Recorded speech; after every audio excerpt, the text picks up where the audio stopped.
რამდენიმე წუთის წინ ჭიდაობის ფედერაციის ყოფილ პრეზიდენტსა და ქართული ოცნების ყოფილ დეპუტატს აღკვეთის ღონისძიება წინასწარი პატიმრობა მიესაჯა. მოსამართლემ არ დააკმაყოფილა დაცვის მხარის შეთავაზება და კურტანიძე არ გაათავისუფლა 50,000 ლარიანი გირაოს სანაცვლოდ. ქართული ოცნების ყოფილ დეპუტატს 5 წლამდე თავისუფლების აღკვეთა ემუქრება.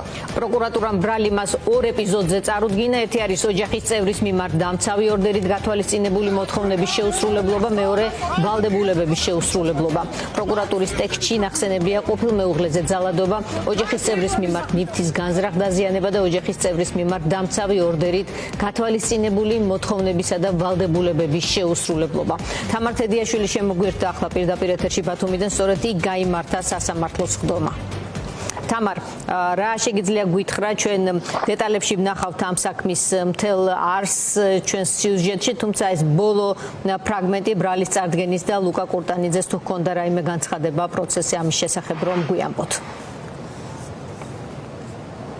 სულ რამდენიმე წუთის წინ დასრულდა სასამართლოს ხდომა ბათუმის საქალაქო სასამართლოში.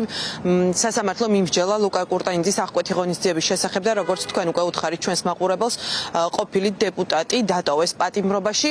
ლუკა კურტანიძემ სასამართლოს შენობის დატოვებისთანავე გააკეთა პოლიტიკური განცხადება. მან ჟურნალისტებს მოგმართა და გვითხრა, რომ ციხეში მოგვიკითხავს ყველა იმ ოპოზიციური პოლიტიკური პარტიის ლიდერს, რომელიც ციხეში დახვდება. რაც შეეხება პროკურატურის პოზიციას, პროკურორმა ხდომაზე მოითხოვა, ბრალდების მხარემ მოითხოვა ლუკა კურტანიძის პატიმრობაში დატოვება. მათ ჰქონდათ არგუმენტად ახალი დანაშაულის ჩადენის საფრთხე, ასევე მოწმეებზე ზემოქმედების საფრთხე და პროკურორმა ასევე ხდომაზე აღნიშნა ლუკა კურტანიძის პიროვნების ხასიათი და ასევე დანაშაულის ხასიათი და სწორედ ამიტომ მან განაცხადა, რომ იყო განმეორებითი დანაშაულის ჩადენის საფრთხე.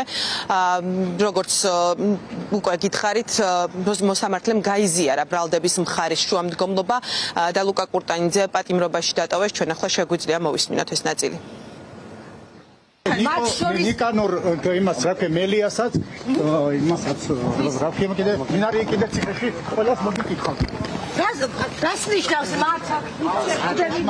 რას ნიშნავს ეს? ჭეშმარიტებაზე გავესაუბრები. რას ნიშნავს ჭეშმარიტება თქვენი ძალადობა ქალებზე? გავესაუბრები, იმიტომ რომ ღმერთისგან ძალიან შორს ახართ ნაციონალურად. მოცემულ საქმეზე შეკრებილი მტკიცებულებების საფუძველზე ბრალდებულს წარადგინა ბრალდება დაზარალებულის, ანუ ყოფილი მეუღლის მიმართ განხორციელებული ძალადობის ფაქტი, ასევე დაზარალებულის ავტომობილის დადიანების ფაქტი და დამცავი ორდერით გათვალისწინებული მოთხოვნის დარღვევების ფაქტებზე. ჩვენ ბრალდების მხარემ ბრალდებულის მიმართ შრომდომობით მივმართეთ აღკვეთი ღონისძიების საკითხი პატიმრობის გამოყენების ბრალდების მხარის მიერ შრომდომობაში მითითებული გარემოებები და შეუფარდა აღკვეთი ღონისძიების სახით პატიმრობა.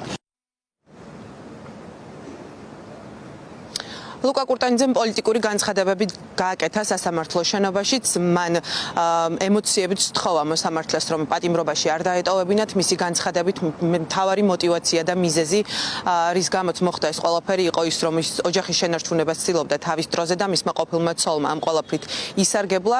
მან თქვა, რომ არ უნდა წასულიყო ციხეში, თუმცა ასევე დააყოლა, რომ მასზე დიდი პოლიტიკური ლიდერებიც მჯდარან ციხეში და როგორც მან აღნიშნა, ციხის არეშინია, თუმცა როგორც გითხარით, ასევე სთხოვდა მოსამართლეს, რომ ის არ გაეშვა ციხეში.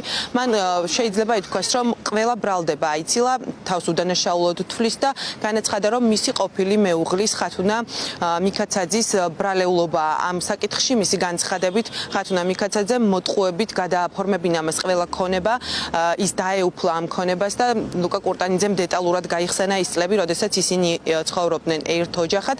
კურტანიძის განცხადებით პირიქით თავად არის მსხვერპლი. მან ასევე განაცხადა ისიც, რომ ნანობს იმ ემოციას, ამბობს, რომ არ უნდა გამოსულიყო წყობიდან, თუმცა მისივე განცხადებით ის, რაც მან მოითმინა, ბევრი ადამიანი ამას არ მოითმენდა. მოსამართლემ ლუკა კურტანიძის ეს სიტყვები არ გაიზიარა. მოთხოვნა იმასთან დაკავშირებით, რომ 50,000 ლარიანი გირაოს სანაცვლოდ გამოეშვა. დაცვის მხარის შუამდგომლობა არ გაიზიარა მოსამართლემ და როგორც უკვე გითხარით, ლუკა კურტანიძე პატიმრობაში დატოვეს. 2019 წელს ქონებები მიითვისა, მინდოდა ჩუქება გამეკეთებინა ბინის, მაგრამ ხათვნამ თქვა, რომ ნასყიდობა გაგვეფორმებინა. 2019 წლის ოქტომბერში გაირკვა, რომ ის წავიდა და არჩევანი გააკეთა შვილებზე, მაგრამ მე მისი შვილებისთვის ყველაფერს ვაკეთებდი. ბევრი მცდელობისა და თხოვნის მიუხედავად უარი იყო. მერე 23 ოქტომბერს 2019 წელს მანქანით შევხვდი და ახსნა ვითხოვე და ამ თხოვნა მუდარაში გამოიძახა პატრული და თქვა, რომ ფსიქოლოგიურად ვძალადობდი მასზე, მაგრამ მე მხოლოდ ოჯახის შენარჩუნება მინდოდა. ამის მერე შემაკავებელი გამომიწერეს, იარაღით ჩამომართვეს და სამსახურიც დავკარგე. არ ვამაყობ, რომ ასეთი ემოცია გამოვხატე და ისეთი სიტყვები დავხარჯე, მაგრამ თქვენ შეძლებდით ამდენ რამეს, ამდენის მოთმენას, რისთვის უნდა დამსაჯოთ, რომ ადამიანს მივენდე? ახლა როცა მინდა ჩემს სამშობლოს მოვეფერო და საწავიდე, ნაპოლეონი და სტალინი იჯდა ბოლო-ბოლო ციხეში, მომეცით საშუალება, რომ დავიცვა ქვეყანა.